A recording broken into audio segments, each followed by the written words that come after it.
Bonsoir à tous, merci de nous être fidèles, y compris le week-end. Découvrons ensemble les grands titres de cette édition. Le coup d'envoi du rallye des gazelles est donné ce week-end à Nice et en préambule, tous les véhicules électriques qui vont prendre part à cette course se sont donné rendez-vous à Monaco où ils ont reçu les encouragements du prince Albert II. La reprise économique est bien là, malgré les vents contraires qui soufflent et la crise sanitaire qui perdure. C'est ce que nous dira l'économiste Jean-Pierre Petit, venu donner une conférence devant les adhérents du Monaco Economic Board. La tonalité de son intervention a été résolument optimiste. C'est une cause qui trouve un écho important à Monaco depuis plusieurs années, depuis la dynamique insufflée par la Fondation Flavien.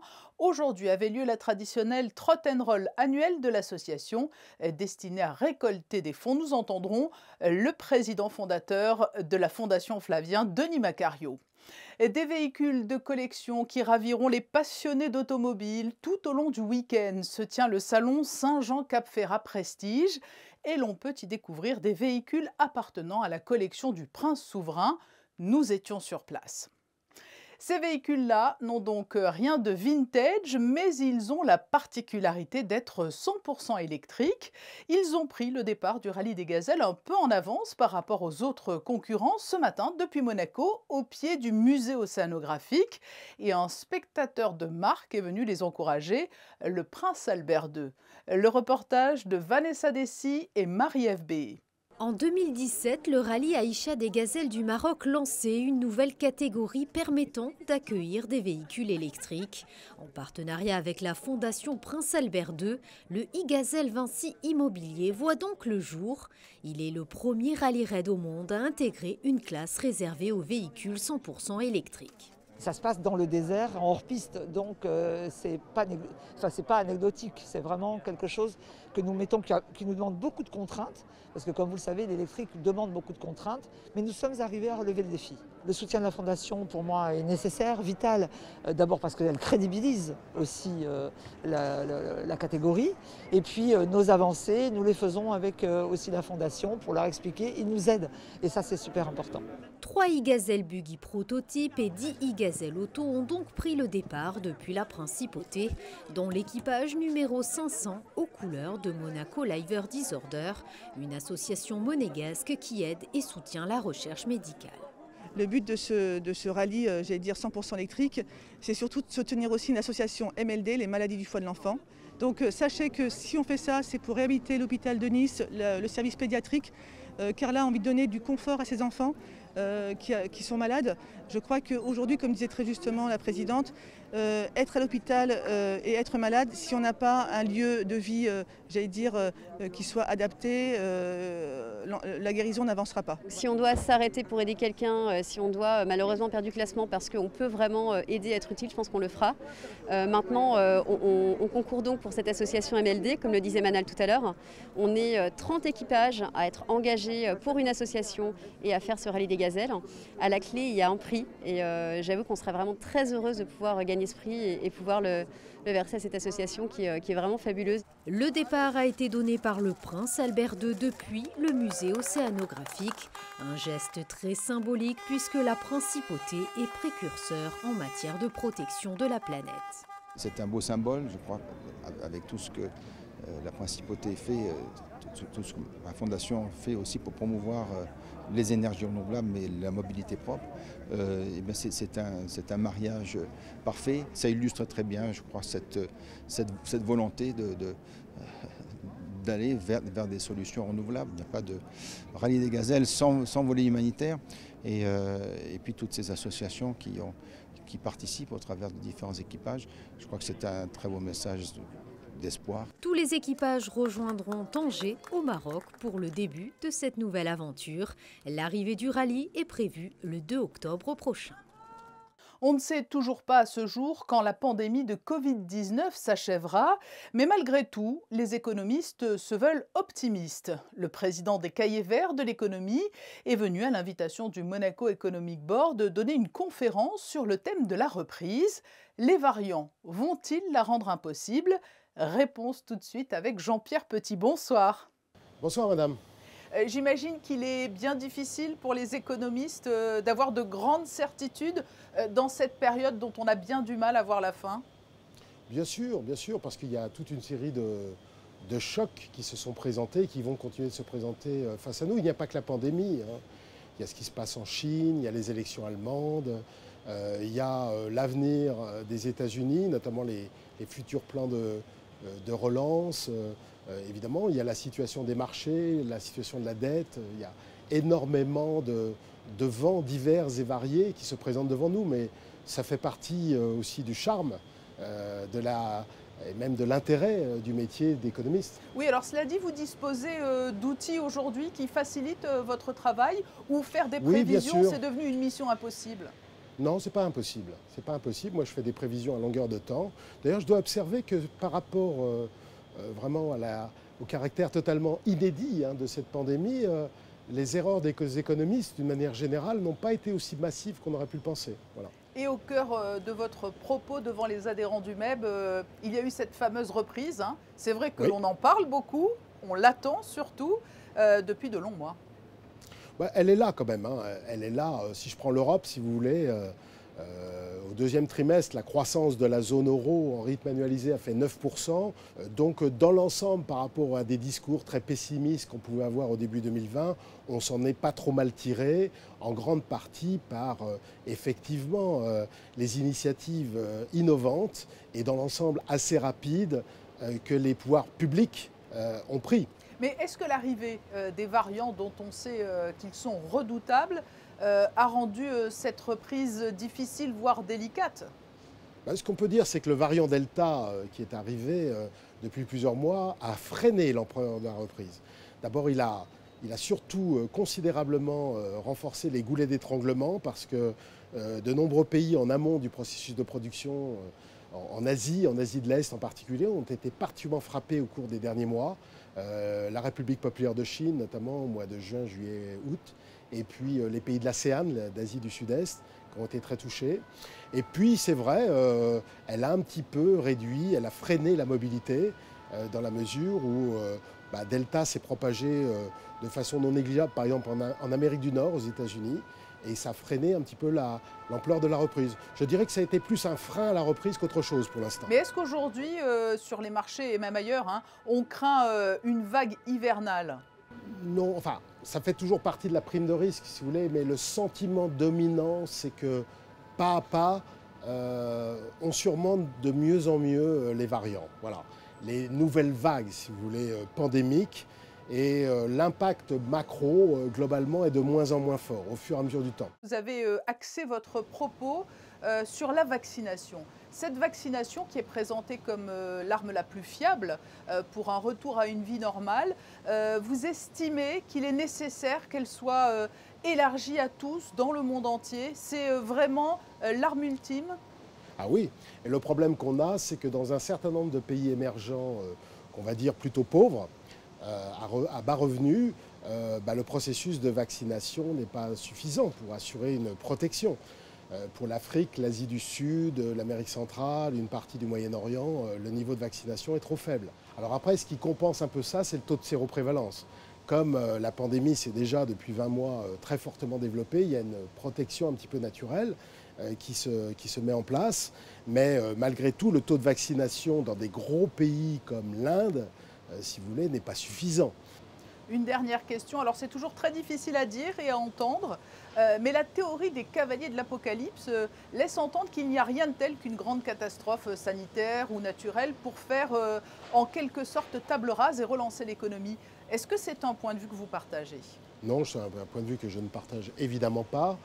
Simplement, je constate que lorsqu'il y a des grands chocs, alors des chocs pandémiques, des chocs géopolitiques majeurs, il y a effectivement des innovations qui se manifestent. Bon, ce qu'on peut dire sur Covid-19, pour simplifier, c'est que la numérisation de l'économie, la digitalisation de l'économie a fait des progrès indéniables, forcés, mais des progrès indéniables. Mais je n'oublie pas aussi que la pandémie a aussi fait très probablement des dizaines de millions de morts. Je n'oublie pas non plus qu'elle a cassé définitivement un grand nombre d'entreprises, voire micro-secteurs, qu'elle a éloignés du marché du travail des dizaines et bien au-delà des centaines de milliers de gens du marché du travail. Donc elle a aussi causé des dommages collatéraux considérables. Donc c'est pour ça que je ne partage pas cette théorie des chevaliers de l'Apocalypse.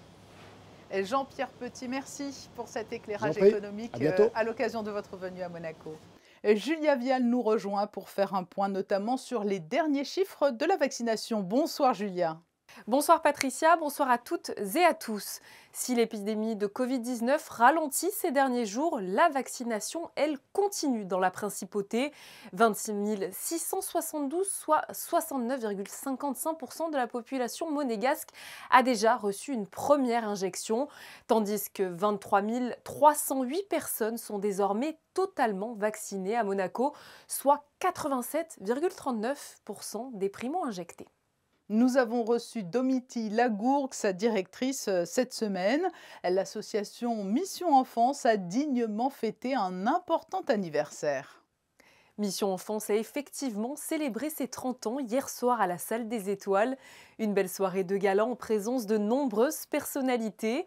Le prince Albert II de Monaco, la princesse Caroline ou encore l'ancien président Nicolas Sarkozy. Ils sont tous venus soutenir cette organisation fondée en 1991. Portée par sa présidente Patricia Husson, Mission Enfance vient en aide aux enfants en détresse dans le monde. 1 500 000 enfants ont ainsi été secourus par Mission Enfance en 3 décennies. C'est une programmation chargée et qui met l'accent sur les femmes que va proposer la médiathèque d'ici la fin de l'année, Julia. Un programme qui sera consacré à toutes les femmes, celles d'ici et d'ailleurs celles d'hier, d'aujourd'hui et de demain. Venez le découvrir dès le 28 septembre prochain à 18h30 à la médiathèque de Monaco. Mais avant ça, je peux d'ores et déjà vous dire que différentes thématiques seront abordées grâce à des figures féminines emblématiques. Auteurs, réalisatrices, historiennes ou musiciennes, ces femmes d'exception viendront apporter leur expérience. La première à parler sera la comédienne engagée Noémie Delattre, qui abordera les femmes autour d'une conférence interactive inédite. Nous parlions il y a quelques instants de l'association Mission Enfance. Une autre fondation œuvre en faveur des plus jeunes et organise aujourd'hui un événement qui lui permet de récolter des fonds, la Trot & Roll. Il s'agit de la fondation Flavien. Elle soutient la recherche contre les cancers pédiatriques et favorise leur médiatisation. Le président et fondateur de la fondation Flavien est notre deuxième invité. Bonsoir Denis Macario. Bonsoir Patricia, bonsoir Monaco Info. Vous êtes bien entouré, ce Trot & Roll, c'est un événement très important pour la fondation que vous avez créée et cette édition est d'autant plus importante qu'elle avait été annulée l'an passé. Exactement, c'est l'édition d'après. La 7e, ça aurait dû être la 8e, c'est la 7e. Et comme l'année dernière, même s'il n'y a pas eu d'édition, on a remis 100 000. Cette année, il y a l'édition et on remet 100 000 € pour la recherche. Et le monde est au rendez-vous, hein. Vous avez une vraie communauté autour de vous qui vous soutient à Monaco. Hein. Exactement, il y a une vraie communauté, énormément de monde. Je suis entouré, comme vous pouvez le voir, de l'homme de fer et d'un super pilote. Hein, que la force soit avec nous pour les enfants. Ça reste votre credo. Expliquez-nous très concrètement comment les fonds récoltés vont être affectés. Ces 100 000 €, on les remet au centre scientifique de Monaco et ça va pour le projet Médulo, le projet de la Fondation Flavien, avec le directeur de recherche. Et de là, on est dans l'antichambre de l'essai clinique. On y est. Donc ça, effectivement, c'est l'unité que vous avez contribué à créer grâce à vos financements au CSM. Il y a eu des avancées très significatives. En plus de 5 ans, nous sommes arrivés, je dirais, comme je disais, dans l'antichambre de l'essai clinique. Cette antichambre, là maintenant, il faut qu'on passe à la phase active. Il faut qu'il soit mis en place, cet essai clinique. Maintenant, il faut faire la preuve, entre guillemets, sur des enfants qui seraient recrutés, entre guillemets, recrutés. Hein. Mais c'est un peu comme ça qu'on les dit, sur dossiers médicaux. Et en fonction de ça, voilà, nous, j'aimerais bien prendre tous les enfants qui ont la dure maladie qu'a eu Flavien, avec la dure faim qu'il a eue. C'est un traitement qui existe pour l'adulte.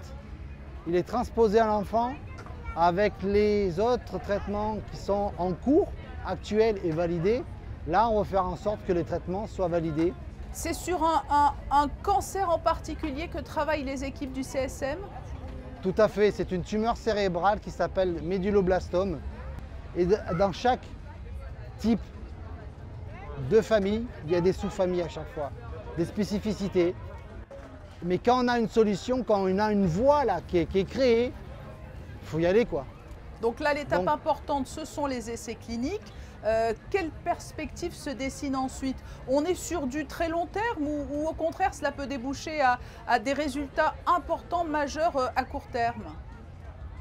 On va dire que c'est plutôt du moyen terme parce qu'un essai clinique, en général, c'est pas sur une année. Hein. C'est au bas mot sur 3 ans du moyen terme. Mais dès qu'il est engagé, c'est sur du 3 ans.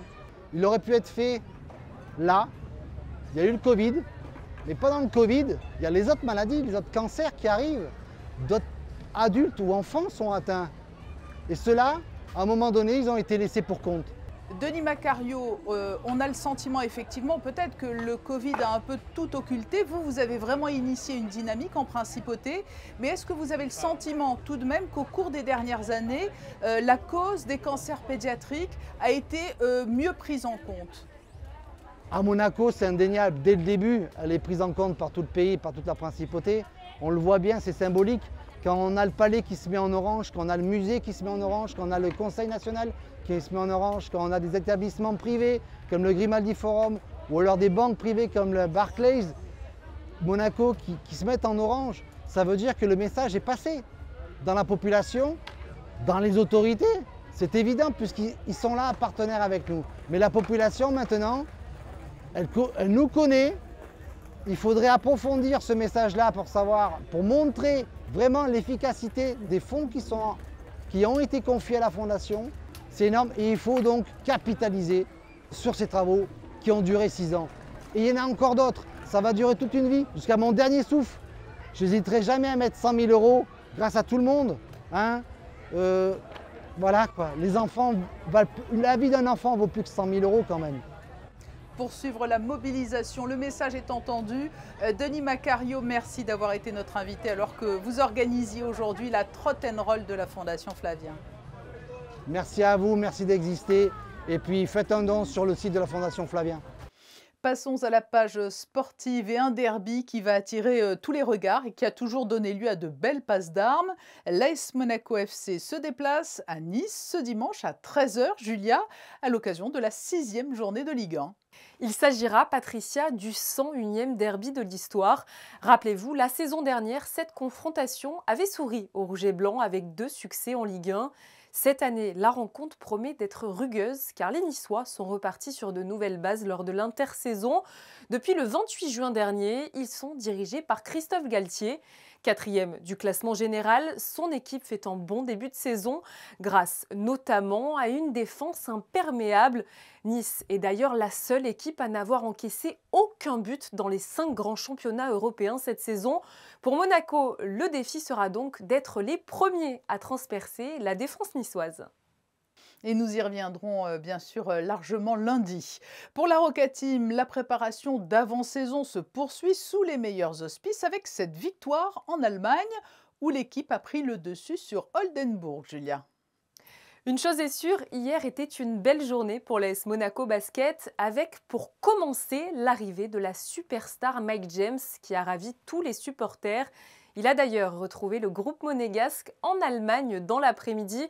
Aux alentours, Patricia, de 15 h. L'autre bonne nouvelle, c'est évidemment la victoire des Monégasques 98-95 face à Oldenburg. Décidément, lors de cette préparation estivale, l'AS Monaco adore jouer dans des matchs à suspense. Ce dimanche, ils affronteront de nouveau Oldenburg à 15 h 30. Peut-être verra-t-on à l'occasion de ce match Mike James faire sa grande première. Et enfin, un coup de pouce à une artiste qui fait partie de l'école de musique Voice in Progress et qui a participé à l'émission télévisée The Voice.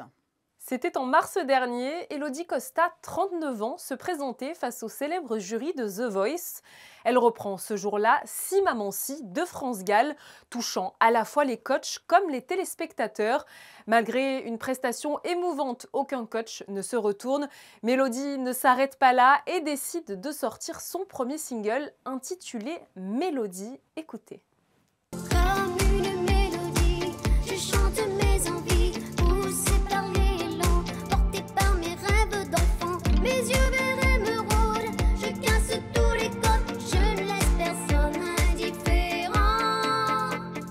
titre pop et entraînant est disponible depuis le 10 septembre sur toutes les plateformes digitales.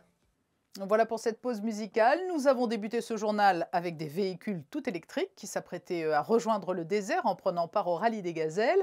Fermons-le aussi avec des véhicules, mais cette fois aussi rares que prestigieux. Des véhicules de collection qui sont exposés au salon Saint-Jean-Cap-Ferrat Prestige tout au long du week-end. Nous pourrons également les retrouver lors du prochain salon Top Marque à Monaco. Des voitures de la collection princière en font partie. Vanessa Dessy et Marie-Ève B vous en livrent un avant-goût. Témoin d'un riche passé, il s'agit d'une exposition de voitures de collection iconiques. Ferrari, Porsche, BMW, le Saint-Jean-Cap-Ferrat Prestige met à l'honneur cette année le coupé sportif avec un plateau à faire tourner les têtes. La collection de voitures de son Altesse Sérénissime le Prince a réuni pour l'occasion deux véhicules emblématiques.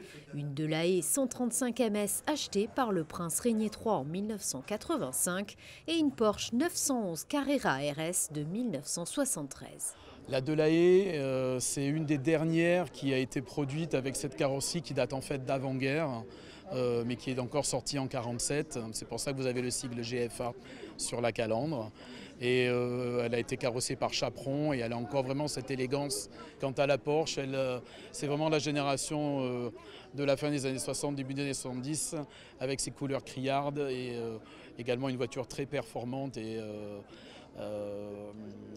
une des légendes de Porsche. Le salon Top Marque a également profité de l'événement pour dévoiler son tout nouveau partenariat avec l'ancien pilote de F1 Thierry Boutsen. Un hall dédié aux voitures de sport des années 50 à 90 sera proposé lors du prochain salon Top Marque. Top Marque est un salon qui est en plein développement. On a eu malheureusement le Covid qui nous a empêchés de le faire produire pendant 2 ans. Mais là, cette année-ci, je crois, enfin l'année prochaine, ça va être un grand cru, je crois. Nous sommes là pour participer comme partenaire pour la division des voitures classiques, des voitures historiques. Et je crois qu'on aura beaucoup de monde qui sera là avec de très très belles voitures. Il y a un engouement extraordinaire pour ce genre de voitures actuellement. Nous, avec notre société Boutsen Classic Cars, on expose 3 voitures ici, des voitures très diverses. On a une Cobra, on a une Porsche 962 de compétition, une Ferrari 512 TR, donc c'est très varié. Mais c'est des voitures qui procurent beaucoup de sensations, beaucoup d'émotions aussi, non seulement chez nous, mais chez tout le monde. Et cette année, le concours d'élégance reprend ses droits comme événement phare à découvrir ce dimanche sur l'esplanade du Centenaire à Saint-Jean-Cap-Ferrat. Avant de nous quitter, un détour par les cartes météo. Le soleil fait de la résistance, Julia. Et ce, pour notre plus grand bonheur, Patricia, ce dimanche 19 septembre sera encore une journée idyllique. Que vous dire, à part que le soleil brillera sur toute la principauté. Les températures s'adoucissent avec 17 degrés au petit matin. Pour finir, si vous connaissez une Émilie, c'est le moment de lui souhaiter une très belle fête. Et puisque vous m'en donnez l'occasion, souhaitons effectivement une bonne fête à Émilie Rousseau, que vous retrouverez d'ailleurs jeudi à cette même place. Quant à moi, je vous donne rendez-vous demain à 20 h pour le best-of de la semaine. Avant cela, n'oubliez pas 19 h dimanche, le magazine présenté par Yann-Anthony Noguès et qui vous enivrera avec les secrets de fabrication du vin. Les photos de fin de journal ont été prises lors de la Trot & Roll de la Fondation Flavien. Passez une belle et douce soirée. À demain.